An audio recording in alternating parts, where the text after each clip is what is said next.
네, 먼저 오늘은 산업 전망을 준비했습니다. 하이투자증권 송명석 수석연구위원 그리고 한국경제TV의 정재용 기자 함께합니다. 안녕하십니까? 네, 반갑습니다.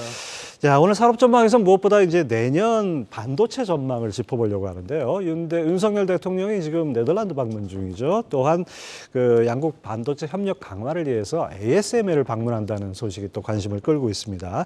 먼저 자세한 얘기를 정재영 기자와 나눠보도록 하겠습니다. 자, 네덜란드 국빈 방문 중인 윤석열 대통령 이번에 그 ASML을 방문하면서 그냥 반도체 협력 관계가 아니라 반도체 동맹을 맺겠다 뭐 이런 얘기가 나오고 있어요.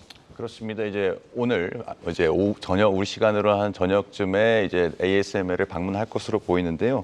반도체 업황이 반등하고 다시 본격적으로 이제 초미세 공정 경쟁에 대해서 관심이 좀 생기면서 이때 원활한 이제 EUV, 그러니까 극자외선 노광 장비의 어떤 공급망을 더 탄탄히 하겠다는 의도로 이번 방문이 좀 이루어질 것으로 이렇게 보입니다.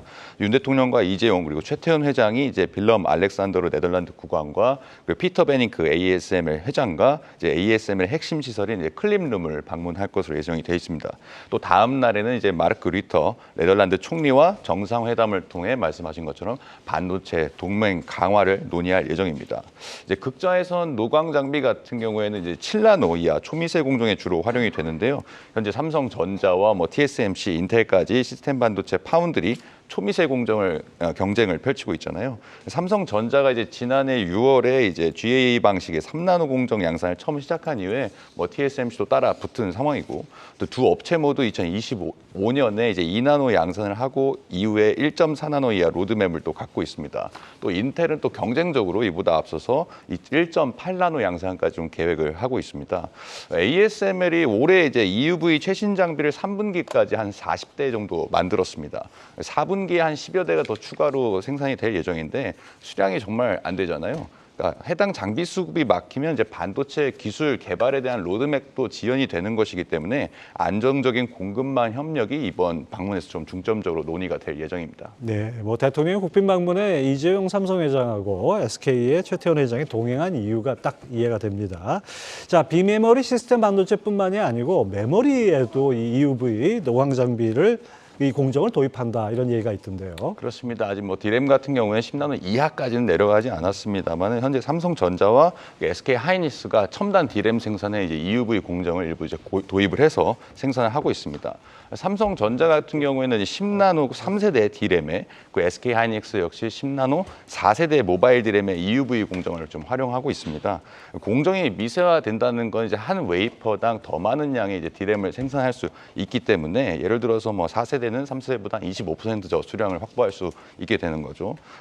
또 초미세 공정이 이제 올해 반도체 업계를 좀 뜨겁게 달궜던 HBM과도 그렇게 무관하진 않거든요. HBM 자체가 디램을 쌓아서 올려서 성능을 극대화하기 때문인데 그만큼 이제 디램 자체에 초미세 공정이 도입되면서 품질도 좋아지기 때문에 앞으로 더 많은 EUV 공정이 도입될 것으로 보입니다. 예, 이 극자외선 EUV 공정이 도입된다 이러면 우리 반도체 경쟁력하고도 아주 직결되는 얘기 아니겠습니까?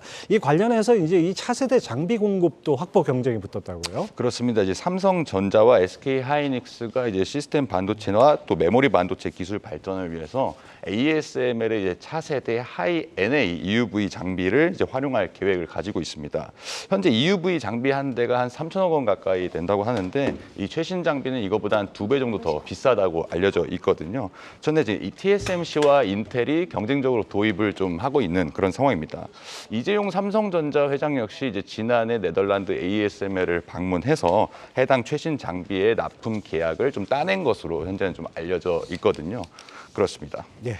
자, 메모리 반도체 가격 반등이 어쨌든 간에 시작이 됐는데 삼성전자의 시스템 반도체 실적은 썩 좋지 않은 것 같아요.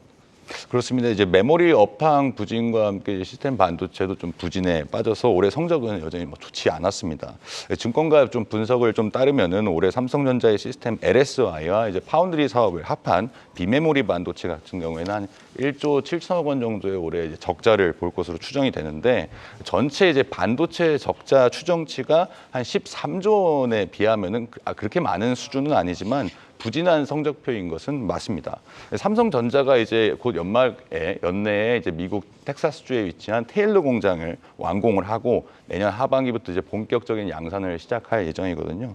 이미 미국 반도체 기업 이제 그로크의 4나노 AA 반도체 수주하는 등 이제 고객사를 확대하고 있다는 점에서 내년에는 올해보다는 좀 실적이 좀 개선될 여지가 좀 있습니다. 여전히 파운드리에서는 이제 TSMC와의 격차가 뭐 좁혀지고 있지는 않지만 초미세 공정 기술 경쟁력 강화에 대한 행보가 계속해서 이어지는 만큼 내년에는 조금 더 실적에 대한 기대를 좀 해보는 것도 괜찮다고 생각됩니다. 네, 정재욱 기자 잘 들었습니다.